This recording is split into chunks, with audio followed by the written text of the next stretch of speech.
उच्चतम न्यायालय ने संसद को सलाह दी है कि बच्चों के साथ बलात्कार मामले में और कड़ी सजा का प्रावधान किया जाए। साथ ही न्यायालय ने कहा है कि बच्चों के बलात्कार मामले पर विशेष श्रेणी बनाने का अधिकार विधायिका के पास है।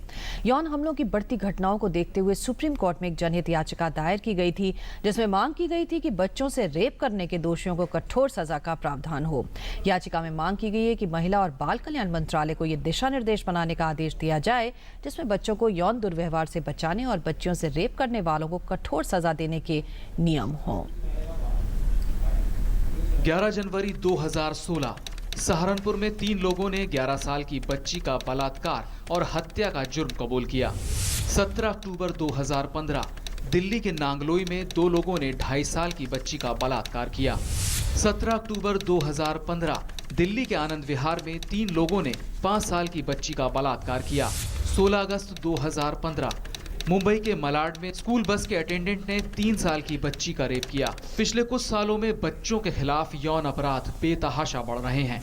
पहली बार सुप्रीम कोर्ट ने माना कि बलात्कार के पीड़ितों में बच्चों के लिए एक अलग श्रेणी बनाई जाए और इनके खिलाफ यौन अपराधों के लिए सख्त से सख्त सजा का प्रावधान हो। सुप्रीम कोर्ट ने अपने आदेश में कहा, 28 दिन के नवजात समेत ऐसे बच्चों को दिया जाने वाला दर्द और कष्ट विकृति और क्रूरता के सिवा कुछ भी नहीं। अगर एक समाज ऐसी दिशा में जा रहा है तो इसे रोकना होगा। सुप्रीम कोर्ट ने कहा कि भारतीय दंड संहिता में धारा 376 में 16 वर्ष से कम उम्र के सभी पीड़ितों को एक ही श्रेणी में रखा जाता है और 10 साल से कम उम्र के बच्चों के लिए अलग से कोई प्रावधान नहीं है।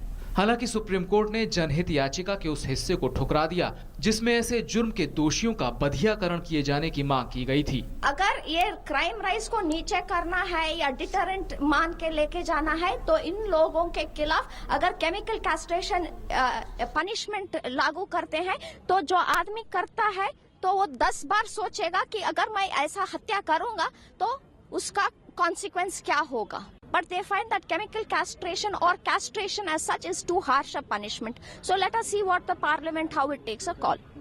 भारत के अटॉर्नी जनरल मुकुल रोहतगी ने भी कहा कि यह एक संवेदनशील मुद्दा है और ऐसी घटनाओं को बर्दाश्त नहीं किया जा सकता। लेकिन मौजूदा कानून में सभी नाबालिग पीड़ितों को एक ही श्रेणी में रखा जाता है। ऐसे में बच्चों के लिए एक अलग परिभाषा तय करने का काम विधायिका पर छोड़ दिया जाना चाहिए।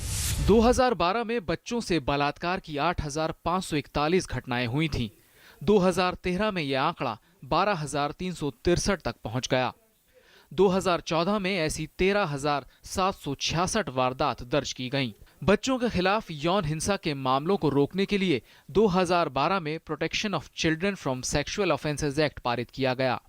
हालांकि इस कानून में चाइल्ड पोर्नोग्राफी और अन्य बाल यौन उत्पीड़न के मामलों में कानूनी प्रक्रिया को तेज करने पर ध्यान दिया गया था, लेकिन अभियोजन की दर अब भी काफी धीमी है। विकास सारथी के साथ news night desk, DD news.